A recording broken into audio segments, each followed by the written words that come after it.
Hello again. Today we're going to be talking about Chapter 5 in the catering text, which is basically on staffing. Let's face it, the number one issue we have in this business today, in the hospitality business, are staffing issues. Turnover, people not showing up, not being able to find the right people, poor performance. If you look at any listing that shows the statistics of what people hate about the business from a manager standpoint, it's finding and dealing with people. I don't know why it's such a big problem sometimes. Actually, I do. I think part of the issue is we don't necessarily pay the best. We don't know how to manage so much in this business. A lot of people never went to college. They never had supervisory management classes or human resources classes. They don't know how, or they don't learn to work with people. And then when people come out of culinary school or in hospitality school, these managers who didn't go to school themselves feel threatened, and so it just makes for a really bad situation. So, and I think for catering, it's even more important, more crucial than in a regular restaurant to find the right staff. Why, you ask? Well, in a restaurant, you can always hide some people in the back, all right? So, say your staff may be good workers, but they're not good with people. It's a lot easier to hide them. Catering, it's a little bit different, because catering is more of a people business. We're going to have those cooks, they're going to be out front doing display cooking. Your service staff has to be a lot more engaged. They're going to be passing around hors d'oeuvres and such. So it's a lot harder, I think, to hide people. So getting good catering staff is crucial. We're going to talk about a few of the qualities to look for, and we're going to really accentuate why it's important for the catering. And these are all listed in your text, but we talk about punctual. Obviously, if you're doing someone's wedding and it's supposed to start with the food at 3, you need people there on time. With a restaurant, you can cover. Send that table out an extra appetizer while we wait on things. But catering's all about timing. And right after running out of food, timing can be one of those bad things, or if you do bad, it's going to give you a real negative reputation. So, even-tempered. We're constantly in flux. We're constantly changing in this business. You've got to have people who have the right attitude. And I think for me, that's one of the things I look for most is attitude. Somebody that can handle the stress, not go ballistic on you. Very important. Clean and well-mannered. Somebody that presents themselves well. Somebody that understands why a clean uniform is important, and their fingernails are done right, and their hair is neat and stuff. And they present themselves in a very positive manner.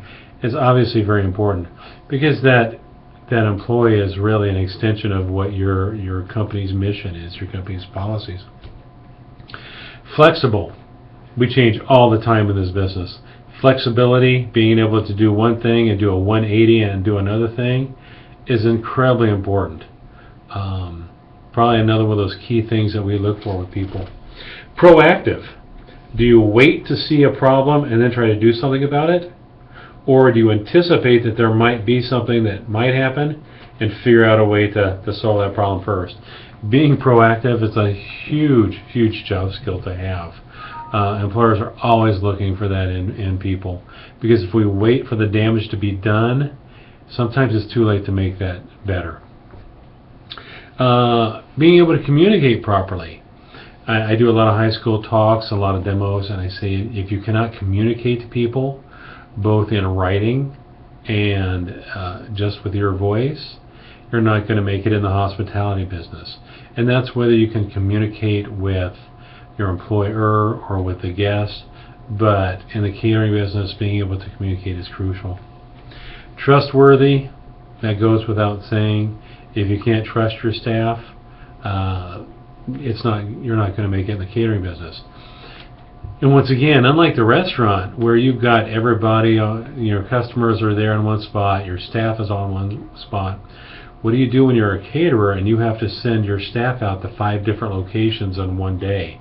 So you've got 5 different parties going on. you've got to really be able to trust that staff to the point where you can send them out to do a party on their own and know that it's going to be done to your standards. How you find trustworthy people today, it's a tough one. But once again, we have to have that. Ambitious. I always say you don't hire anybody that doesn't want to move up.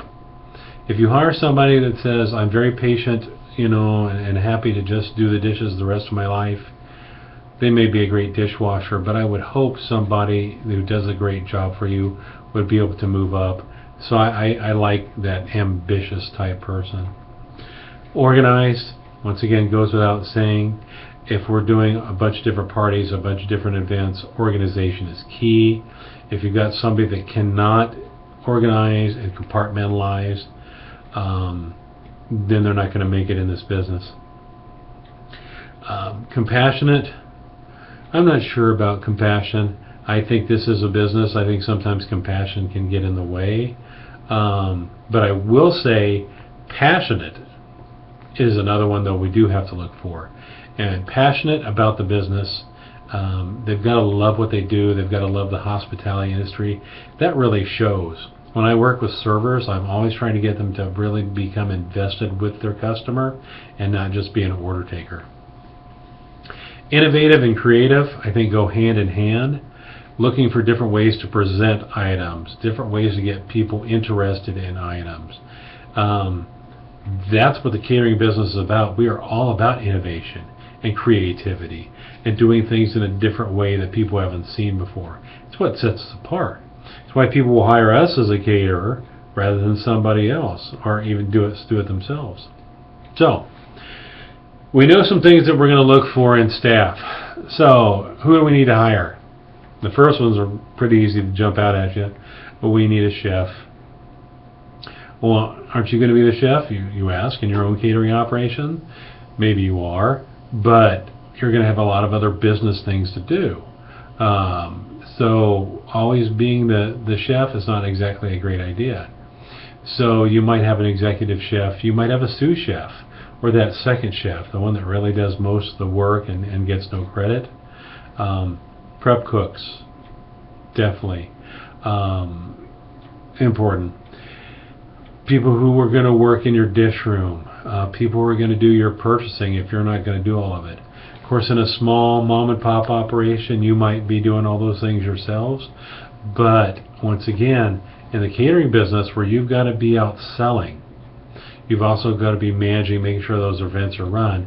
You've really got to be able to hire properly and delegate the authority to other people. It's much different than a regular restaurant concept. Delivery people. If you're going to be doing off-premise catering, how is the food going to get there? You can't necessarily tell everybody put the food in your car and run it over. There's all kinds of issues with that, food safety issues. Back when I was at Ball State, we had 2 CDL drivers and 2 refrigerated trucks with hydraulic lifts. But we were shipping a lot of food out to different sources every day. Then we talk about front of the house type staff, and there's a lot of those people. You've got your event planners, all right? Who's going to be selling those events if it's not you? Who's going to be planning these? You've got banquet managers. You've got captains who are going to take over certain areas and make sure that they're doing well. What we use captains for at Ball State is we may be doing 5 dinners at the same time. So what we would do is we would make the food, cook it 3/4 of the way through, throw it into a hot box. It would go on to a truck. We would take that truck, drive to the location where we already had a captain in place. That captain would have set the room, would have set the tables, would have got the servers ready to go. Food rolls in. Either myself or one of the cooks would meet the truck, would finish the food, would plate it. The captain would make sure it got served. Then we would jump back in our cars and go to another event, and the captain would finish the event out. It was quite the system. Why is that, to have that kind of system important? Well, the busiest day I've ever had as a caterer was November 30th. I remember it because it was my birthday. And I had just started to work at Ball State. We had 31 catered events in one day. That's 31 separate events in one day. And that included coffee services, lunches. I think we had 7 dinners that night, all over campus. And we had like 3 different mansions on campus, plus an alumni visitor center. I mean, we had kitchens everywhere. But unless we had the proper staff that could prepare the food, get the food where it was going to go in, get the setup done, we would have never been able to make it. So, some of the other jobs you're going to have, of course, bussers, potentially valet parking. You're going to do a big catered event, a big wedding, and they're going to have a lot of parking service. Parking issues. So, should you have people who can do valet parking? Is that a service you could offer that another caterer might not? Potentially so. So, definitely something to think about. So, how do you hire people? Well, we start off with, how do you get the word out that you want people? Do you put an ad in the newspaper? Do you do Craigslist? Indeed.com is a big one now for putting ads out on. Lots of different ways to get the word out. But where do you get the good quality people? Do you really think the average person that's looking for a newspaper or in a newspaper for a job is the right type of person for you? A lot of times those people are just trying to fill employment requirements for unemployment. If you go on unemployment, you have to search for X amount of jobs over a certain period of time. And so you'll see people apply for jobs that they're not qualified for, and they find these jobs out of the paper just so they can say, yeah, I called XYZ Catering Company, but they didn't have any jobs for me. So how do we find employees for our jobs? And I'm not saying looking in the newspaper is a bad idea, or Craigslist for those, but I think you have to be a little bit more selective. So things you can do. What about approaching schools directly? We get a number of calls here that are looking for employees on a regular basis. So that's one way. If I'm going to be looking for bussers or valets or prep cooks even, I might even go to a local high school and talk to the counselors there. Say, I've got a great opportunity for your high school students to come in, get some on-the-job training. We'll pay them, and it may lead to a job once they're out of high school. So that's another way to get people in there. We've all got different ways to do this. Things I don't like is like when you have to pay to get help. For example, you go to temp agencies or employment agencies. Usually the people that go there, they haven't been able to find a job through other sources. Sometimes they're not the greatest employees. Now, they could be people who just want part-time work and want to pick up a little extra money. You have to be really careful. Once you find the people, what do you do with them? Written application, come in, face-to-face interview. Do you check references? Not everybody checks references on a dishwasher these days. I think you have to check references on everybody. Do you have your chef come in and do a cooking demonstration? In all the years I've been playing with food, I've only had a cook and a job interview once. And that was for a country club. And I went in, did my interview, and the general manager said, all right, you got an hour, go in there and make me dinner. And that was part of my job interview. We just don't see that much anymore, and I wish we did, because I think it's an important thing to do. So we're screening applicants. One of the things we have to be really careful of these days, there's a bunch of legal issues. During interviews, there's things you can't ask people and you can't ask. For example, you can't ask, are you married? It's just one of those things that the government says you can't ask. You have to be really careful. Of course, things like religion and things like that, or sexual orientation, any of those things are off the table. If people want to volunteer that information, they can. So don't get yourself into a position. You should always write your interview questions out before you have the interview. I know, for example, on the interview committees we do here at school, we have to write out all of our questions and have them okayed by Human Resources before we ask them. And then you have to stay on script. So unless somebody else asks something that you can work off of, you stick to it, and then you ask the same thing for everybody just to make it fair. It's become quite the ordeal anymore to do it. Another issue we have to deal with a lot more these days is undocumented workers, especially in the hospitality industry, where in your big event arenas, some of your servers, tend to be undocumented workers. It's just really easy to hire those people. They pay them cash. I'm not a fan of doing anything that's illegal. I think you have to do things the right way, because those things can come back to hurt you. I mean, say you're doing a big $200 a person wedding at a big venue, and all of a sudden immigration comes in and takes your service staff away from you. That can be a real problem. There was a big operation back in Missouri that about 75% of the service staff spoke Spanish only. The manager could not speak to the rest of that staff, and I always wondered, where did all these people come from that couldn't speak English? So, it can be an issue. So, now we've hired staff. These are the people we like. What do we do? Well, we're going to train them, right? How many places have you worked that they've actually had a training manual or an employee manual? Probably very few. It's one of the first things I wrote when I opened my first business, and it was small, and I still have a copy of it. It's kind of funny because it's about 4 pages is all. But it was our employee handbook, telling you the expectations of what we like the employees to do, how we like them to behave, what we expected from them.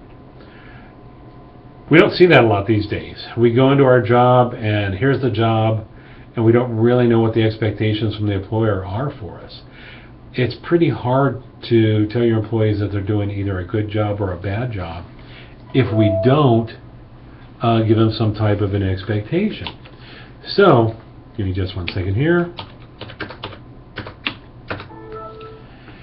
So we have to do some type of an employee handbook, I think, to give them a guideline, because we're going to have to give them some type of an employee performance review.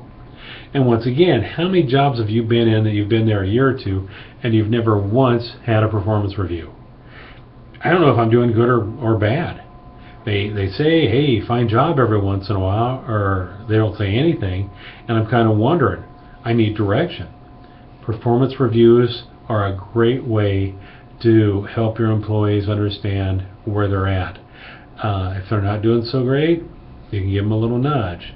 If they're doing really good, it's a time to praise them. So, and performance reviews written well are a wonderful thing. Written training programs. What are we going to train you on, and how are we going to train you?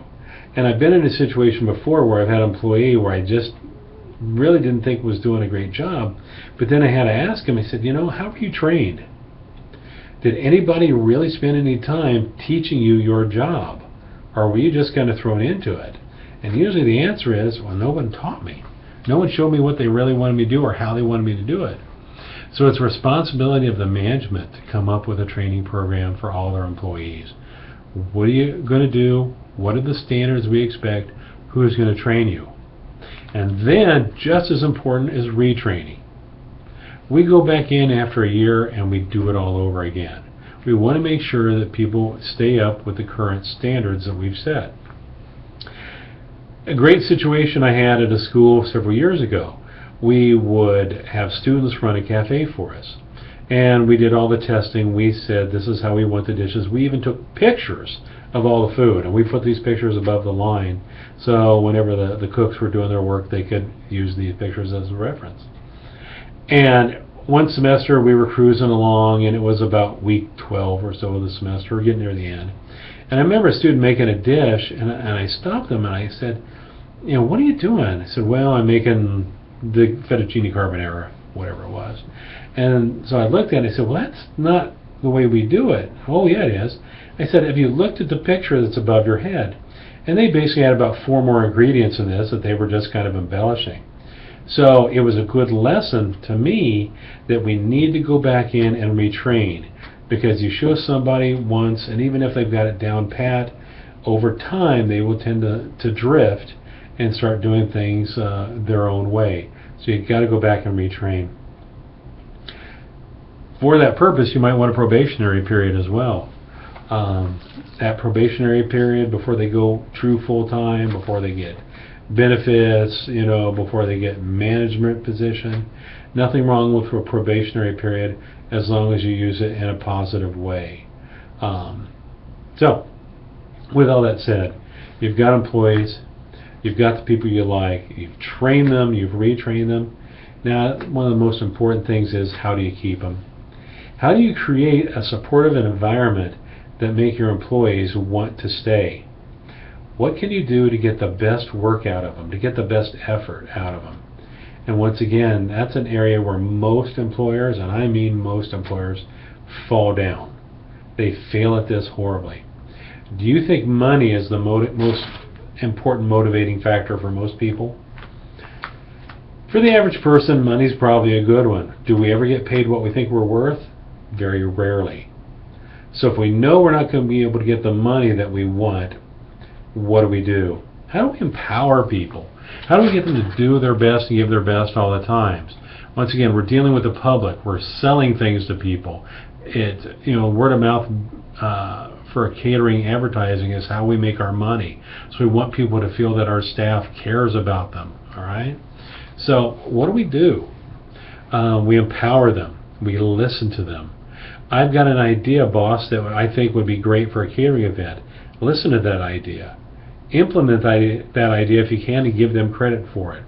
We make those employees feel like they're an important part of the process. It's so easy to sit up in the throne and say do this and do that, but when we get those employees really involved in the operation and make them feel like their voice counts, that they're important to the process, they're going to be a lot happier. And that kind of leads me into to active management.